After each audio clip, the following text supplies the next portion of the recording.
folks. That's right. Hey, here they are. I don't know if we call it Batman and Robin or whatever the heck, Captain America and the Hawk, but whatever the case might. Good afternoon, Happy New Year's, folks. If we probably hadn't talked since the Christmas Day. Well, no, we talked right after the Happy New Year. But anyway, the Houston Texans have played the Los Angeles Chargers, and the Los Angeles Chargers bye week is over with, and they go home and wash their uniform. Rex Ryan, the final score: Houston Texans 32, the Los Angeles Chargers 12. And for all those mystics and those great savants, football savants out there that basically just poo-pooed and told the Texans was gonna come in here and lay an egg. No, Beyonce didn't play at halftime, but it did. In fact, I forgot who it was at halftime. I don't even remember. Matters not. We know the Texans played today, and as I stated, 32-12. That gentleman that you see on my right there, my partner in crime. I don't know if I call it in crime, but I haven't been convicted of no felons. That'll probably be the last of my political jokes for the day. But I haven't been convicted of no felons yet, so I can keep right on rolling. But anyway, Elwin, the Houston Texans today, on the as Rex Ryan said today, the Los Angeles Chargers had a bye week playing the Texans. Okay, good, thank you. Keep talking next week and see what happens. Anyway, Texas defeat the Los Angeles Chargers today 32-12. It didn't start out like that. Let's get real. It did not start out like that, did it, Elwood? No, it did not. Early on, as you know, Texans were down 3-0. They were down 6-0. And I just kept thinking, well, at least they're hanging around. Maybe they could get a break. And lo and behold, if we didn't get that touchdown and take the 1-point lead and then get the turnover and get to kick the field goal with 3 seconds left to halftime, go in up 10-6, and obviously we were in shock, but we were all feeling pretty good about where the Texans were sitting at halftime. Yeah, conceivably, the score could have been a lot worse than 6. It was at 6-0 for a long time. Yes. And here's the one thing: the Texans executed the longest drive of their playing season this year for 2024-2025. A 99-yard, 13-play drive capped off by a 13-yard pass from C.J. Stroud to Nico Collins, even though the PA announcer called him something else up in the press box. But yeah. But capped off 99. That was the longest drive. In fact, that's only other record. That's a record setter. And the only time somebody going to be able to do it any different, they just want to tie it. That record is now set. It won't be broken. And so but I tell you what, it was from the goal line. They was going from south to north, and they marched it down 13 plays. And I'm gonna tell you something, man.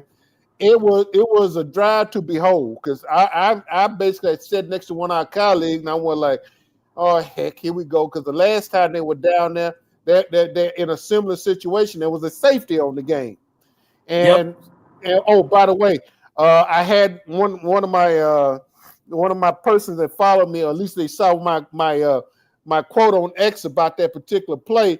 They talking about that was a safety on the play. Well, tell you what, it wasn't called. There was some few things out there that was called that I questioned. There were some things out there that wasn't called and I questioned. But that, if you look at it, CJ was out the box per the rules. So guess what? No safety, and the Texans executed the longest drive this season. In fact, a record-setting drive, 99 yards, 13 plays, 13-yard pass to Nico Collins.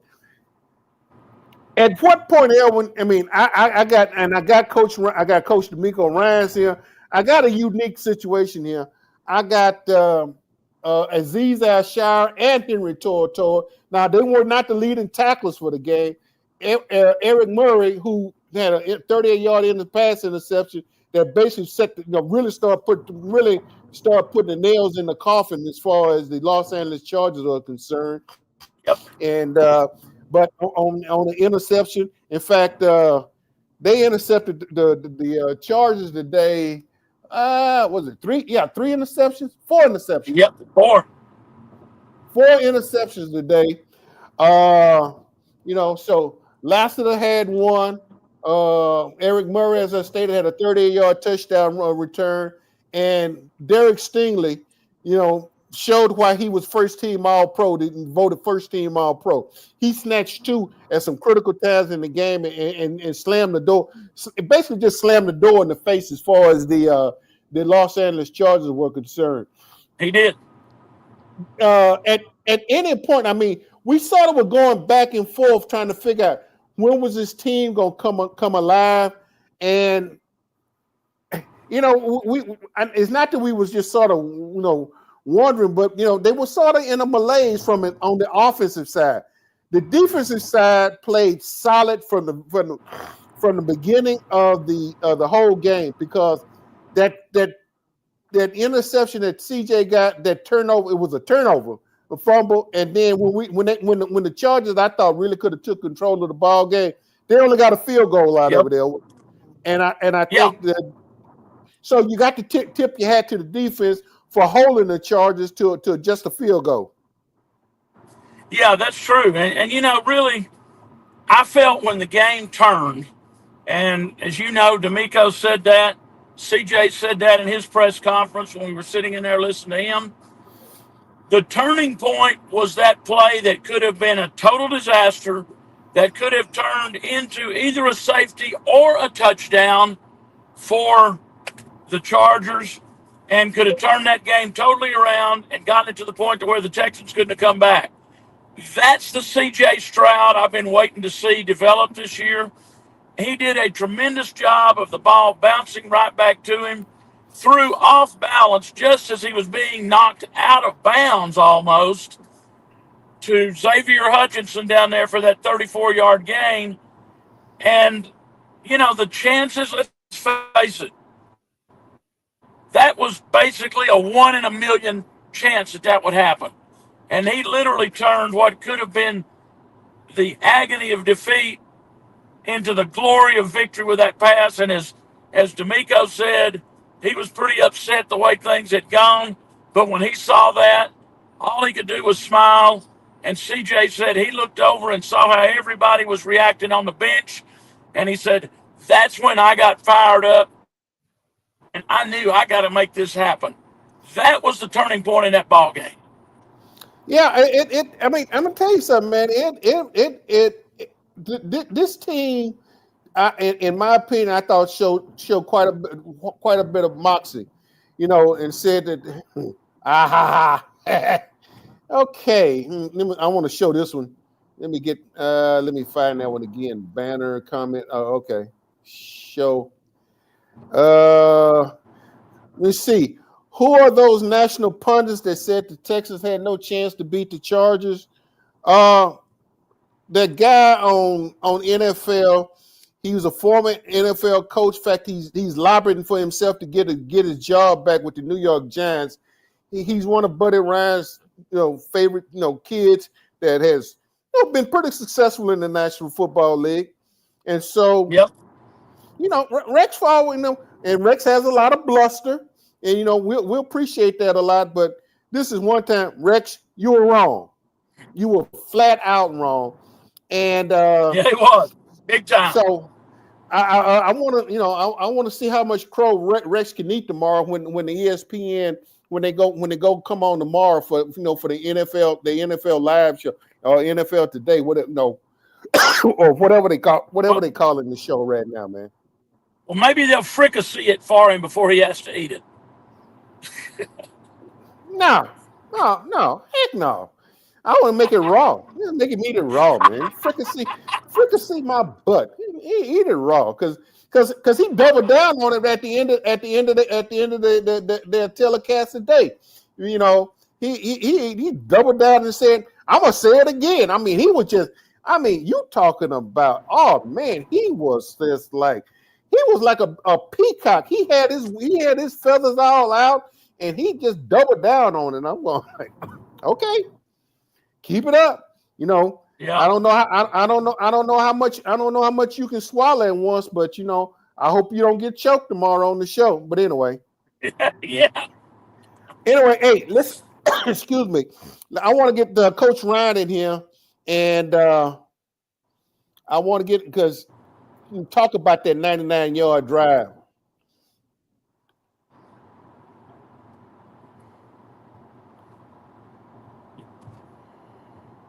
Of the whole season happened in this game. In fact, to get you back in, 99 yards. Obviously, if you could go farther, they would, but 13 plays, and basically that was to me sort of like the catalyst to start turning the momentum around because that's when you took the lead. Can you explain that and what it was like just to get that whole drive out of the way and get it out of your soul?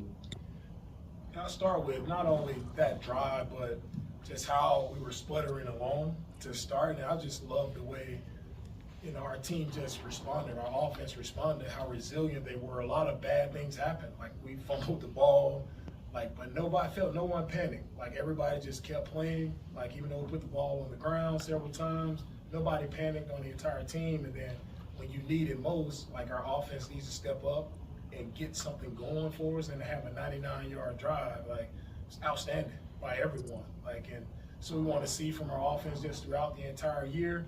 There's been some inconsistencies, but to see everybody put it together when we need it most here in our first game of the playoffs, and could be, again, more happy for everybody and just where we can continue to ascend if we do things the proper way.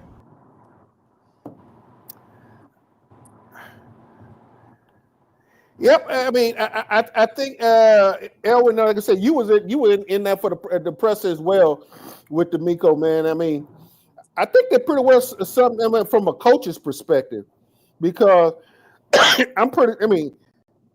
was some concern moments, particularly in that first quarter. Pretty well. That first quarter was like, is this going to be a repeat of Christmas Day? And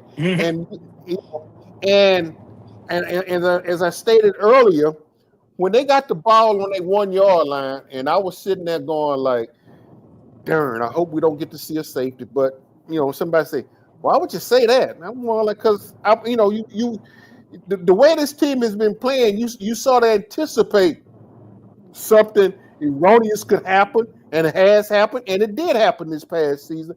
But as I stated, This is the second season, and so this team showed great resilience today.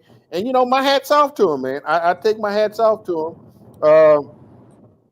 But excuse me. Here's a deal. And so I'm sort of and here's the theory that I looked at. To me, the Los Angeles Chargers were the Houston Texans from last year. Yeah. And the reason I'm saying that, the Texans faced they faced first place teams this year. They faced a similar schedule like the Chargers faced this year.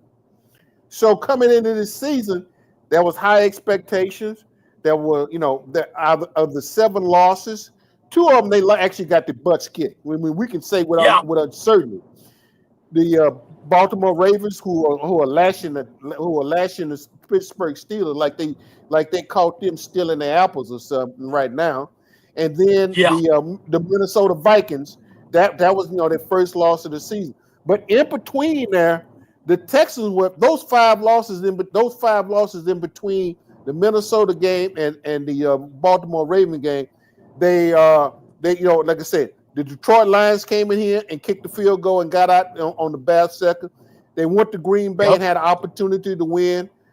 And the thing, and even when they went to Kansas City right before Christmas, they were in that ball game. They were there. They were there with the New York Jets. The Texans were there. So either as D'Amico Ryans mentioned so often, they played complementary football today. And the defense set the tone from the time the kickoff all the way to the end of the game, Melvin. Yeah, that's true. And something I was thinking about when D'Amico came in and started talking about the players stepping up, and our most talented players stepped up. It flipped a little switch, and we've all heard it for years. But the first time I ever heard it was when our former coach of the Gilmer Buckeyes, Jeff Traylor, who's now the UTSA coach, his favorite saying every time we'd get in a big game, I would always interview him pregame. Jeff, what's the keys to the game? And he would start out every time, big time players make big time plays in big time games. And that is exactly what the Houston Texans did tonight. Their big time players made those big time plays, and you can't get any more of a big time game than a playoff game in the NFL. Oh, without a doubt. Quick stats. Joe Mixon, 25 carries, 106 yards rushing, 1 touchdown. Nico Collins, man, it just 7 receptions, 122 yards. I mentioned that was the first touchdown that they finally got out that culminated that 99-yard drive. But by far, the defensive side set the tone. It was complimentary football, special teams too, because we can't, right before the half, we thought, the Texans getting ready to go in the dressing room with a pretty good need, but far that was concerned, man. I think they stayed pretty true to themselves. Hold on, let me see what Mr. Big Texco need to have I'll show it up here and give them, because I appreciate you guys coming on. Mr. Big Tex, we need a better start to the game. I don't disagree with you. I think the Texans do, but fortunate enough, the defense kept them in the game. Their defense was strong enough. So no, I don't disagree with your sentiments. I think you're absolutely correct. I do think they need to start better, but you know what? They started a little rough, but they finished strong. They finished seriously strong. So, didn't want to do that. Let me see. Okay, let me do this. Hide that. But I've done something different there and first time I had both of the shoe starting inside linebackers. Aziz was sitting next to Henry Tortora today, and as I mentioned, both of them, even though Eric Murray, led the team in tackles, 7 tackles, 4 solos, and a pick, the third pick, but the two, I had them both there, and Henry said, "Well, go ahead and talk to Aziz." I said, "No, I want to talk to both of y'all because this is one time, unique doing something different. So I just want to put these guys on the stage and just take it from the top there." Yeah. Room gave y'all a chance today. He said, but you knew the guys in here had a chance. So, what are your initial reactions after the day? Man, that's why you play the game. At the end of the day, anybody who's not involved in the game itself, like commentator's job is to comment, make predictions, say all type of stuff. Try to get that clickbait. So at the end of the day, I don't take it personal, but it's always personal. The way I got into this league and everything that I've had to earn in my entire life of my career, from an NFL player, being undrafted and working my way all the way up to the point that I'm at. I've seen a lot of players do it, but one of few who've been able to do it. And I think for me, it's just like you write your own story. Robert Saleh told me that when I was in my second year. You control the pen. D'Amico echoes that still to this day. Don't let nobody else write your story. Henry, when he was out, you stepped in. You and I talked about how you were able to step in, and you stepped in by missing a beat. How much has he really meant for your development, your growth, and be at this point right now? Man, he's huge, and I tell him all the time that I owe him a lot of credit, and I think he knows that.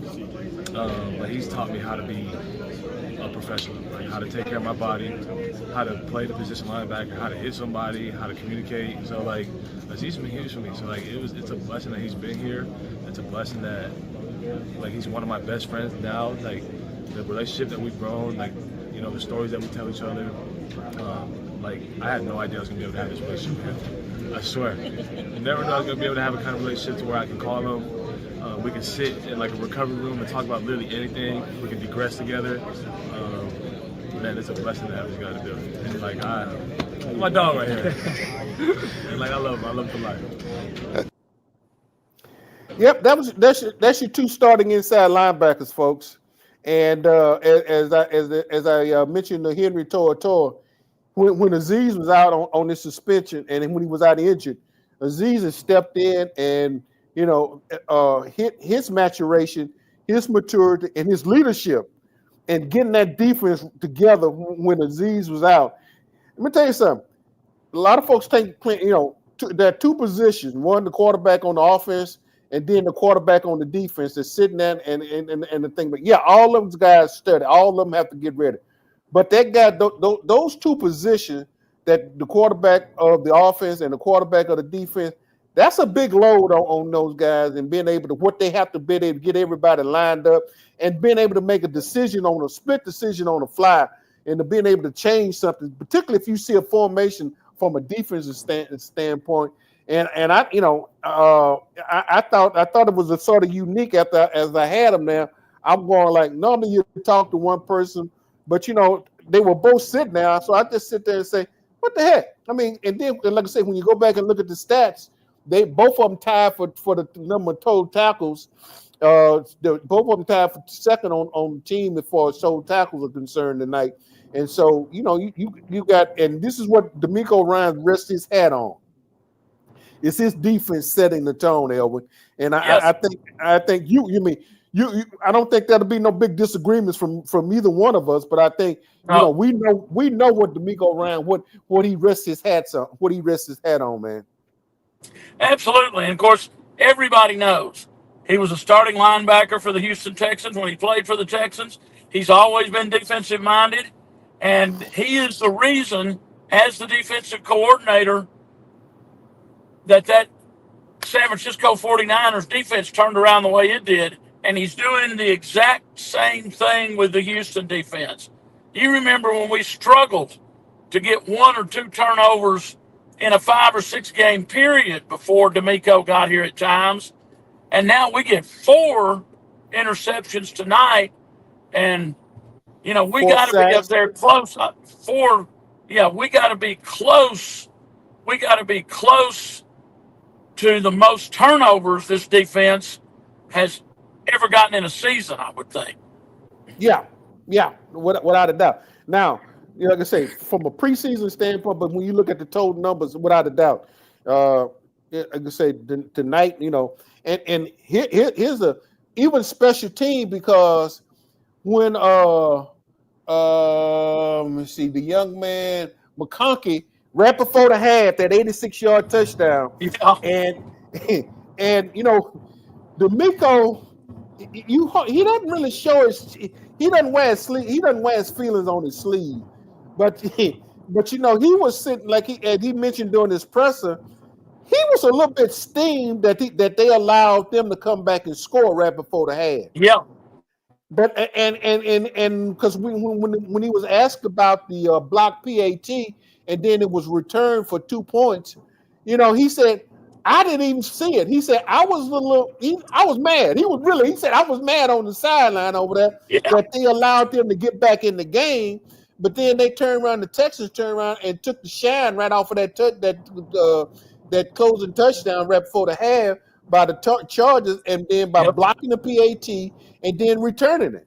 Because D'Angelo Ross returned it, and I think he wasn't, 90-something yards? Yeah, about 80-something yards, 92 yards, I believe, and returned it and got 2 points out of the deal. Now, Elwin, I believe that's my first game present of seeing a block PAT return for, and I done covered a lot of football. That's my first one too.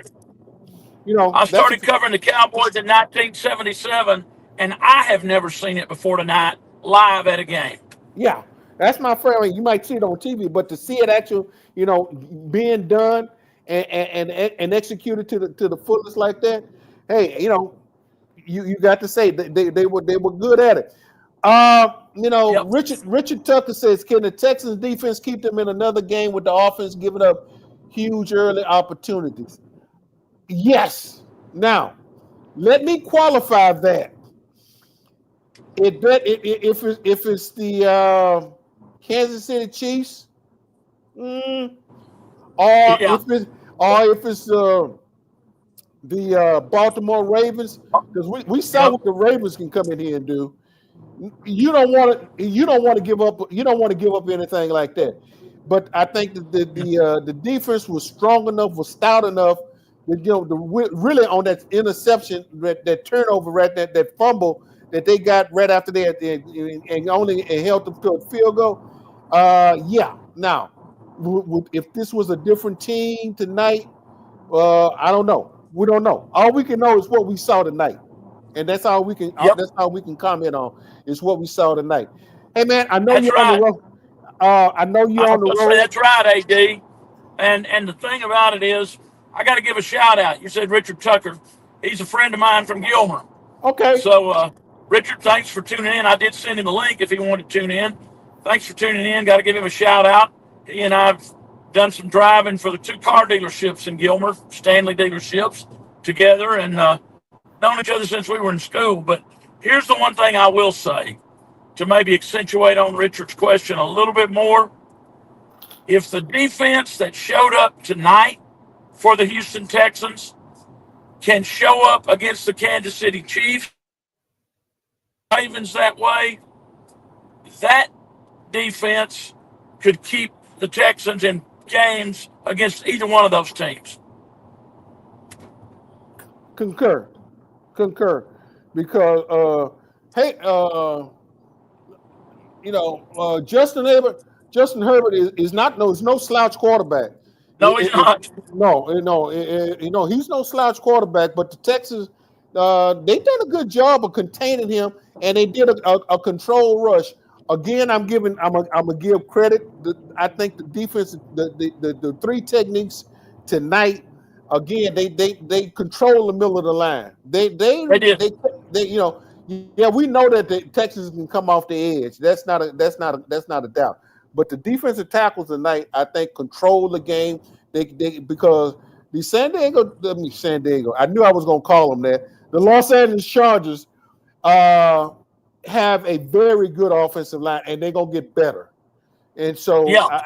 I think from that standpoint, I think that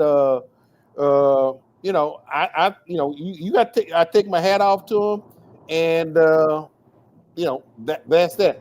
Final points, young man, as you hang on down the road and get ready for church tomorrow, like I will. What final points from you, and I'm gonna let you put the light out, and then you can go ahead and drop the hammer and get on down to Gilmer, man.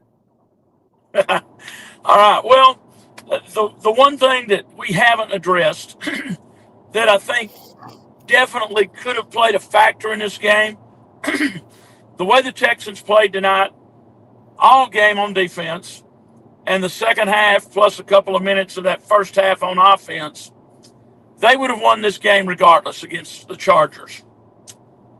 But I can't help but wonder, and of course all of our thoughts and prayers are out with all those folks out in the LA area with those devastating fires that have destroyed so many homes.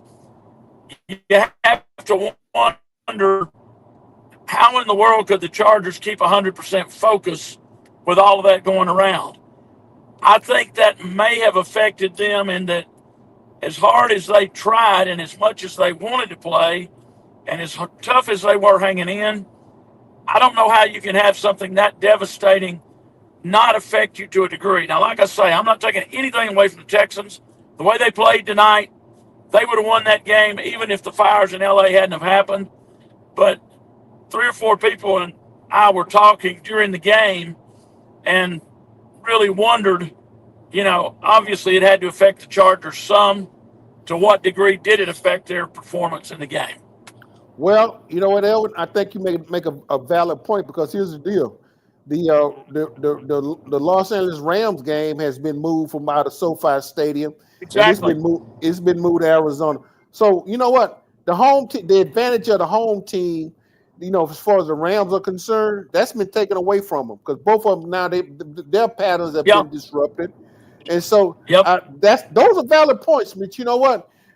As they say, and you cannot help but think that that had to be some mental deal, because I know when they're practicing, and the fact now they got to go fly back into that situation. They got to go land back. They got to go land back at LAX, and then they got to figure out. And at least from what I've heard, I don't think nobody's at least from what I've been read or heard, nobody as far as the Chargers personnel has been directly involved and been had their lives disrupted, Yeah, thank consumed by the goodness. fire. That's only what I know right now. Hopefully those don't change. And as you mentioned earlier, definitely our thoughts, our prayers, and if a gracious God can, he can, if he can do anything else, he can make it give them some serious rain right now out there. Yeah. Now the flip side of that, with all the burnout, place and erosion, then come the mudslide. But you know what? It's we just hope, like I said, right now let's try to get some precipitation out there and try to get the ground wet, and hopefully Amen. and try to start covering. Hey man, your final points, and then I'm gonna turn you loose, man. Well, just obviously, you already brought it up. The Steelers didn't even show up for that game. I know it was 21-0 at the half. I don't know what it is now. But the Ravens are blowing them out. I don't see the Denver Broncos winning their wild card game tomorrow. And we felt like that would probably be the case when the Texans game was over this evening. But I would say there's a 99% chance the Texans are going to be making a return trip to Arrowhead next week in the divisional round. That is going to be a huge, huge challenge. And hopefully, like you said, they were in that game when they played up there in the regular season. But that is going to be a huge, huge challenge. And the one thing I will say, if their defense can play like they did tonight, they can keep the offense and the team in the game. But can the offense get enough done to pull out a victory? It's going to be awfully tough, is all I'll say, because we all know that although the Kansas City Chiefs have struggled a little bit at times and won a lot of games by 2 or 3 points, as Emeril Lagasse would always say when he was cooking a meal, they turn it up a notch when the playoffs start. So it's going to be a huge challenge. And I would simply say, if the Texans can go to Arrowhead next week and can pull off the huge upset, which would be the biggest this season in the NFL, then I think you've got to start giving them some serious thoughts about, hey, could they win the AFC Championship? But a lot's got to happen for all that to come together. Yeah, well, your good friend, my good friend, and your good friend as well. Late Max Epson used to say, he used to have that saying: in order to beat a man, you got to beat the man. You got to walk that aisle. That's right. And so, can the Texans walk that aisle? Yeah, they can, but you got to prove it. We can't talk about it. You're not gonna talk about walking that aisle. You got to show that you can walk that aisle, and you got to walk it under some adverse circumstances. Absolutely. The Steelers have shown some type of life. They're only down by 2 touchdowns now, so it's in the fourth quarter. It's in the fourth quarter. It's like 28-14, but the clock is ticking on it. It's 28-14. My brother, be careful. Have a good day. Have a good time at church tomorrow, and we'll be talking. Okay. All right, you bet, AD. Appreciate it. Enjoyed it as always, and have yourself a great night and a good day at your church service tomorrow. All right, you take care, man. Will do, all right, brother. Folks. All right, take care. All right, folks. As we tally ho, wish Elwin safe travel back there. I got one more quick. I got Titus Howard, and the offensive line is caught a lot of slack this year. And Titus has had to move from the right tackle to the left guard. But I think tonight, I want to just give him a quick shout out, because that 99-yard drive, that's not easy. And y'all from the 99 days long. I mean, can you walk me through that whole series, 13 plays, man? How did start from the goal line and then y'all scored? I mean, let's talk about that especially from an offensive lineman standpoint, because that's not easy. Yeah, it's just great. We knew what we had to do. We had to be able to run the ball on these guys to finish this game. And we huddled up on the sideline and we said, hey, y'all guys, we don't need the best from everybody. So when we got on that field, we knew we had to put our head down and work, and that's what we did. Yep, folks, they worked. They worked without a doubt. as we get ready to shut it down here from top of NRG Stadium, this is your man, Adolphus A.D. Moore. That cute guy with the light behind his head, that's my good friend, Elwin Henderson. You're not preaching tomorrow, are you? Or you just leave? No, my pastor's preaching. Okay. We got communion tomorrow, though. We got communion tomorrow. All right, wait. Good brother, be safe, be quiet. And everybody out there, hey, thank you for listening. Richard, thank you all for chiming in, comments. We appreciate it. If you have not subscribed to the to the AdMax Corner YouTube channel, please do so. Flip over there and do so. And also on the Houston Roundball Review YouTube channel, if you have not subscribed, go over there and subscribe, man. We appreciate it. And as Elvin, giving Godspeed going down the road, I'm going to leave NRG and I'm going to head down the road. I'll be heading to my church service in the morning. And so without further ado, God bless. Ciao. Peace. We out, folks. And take care.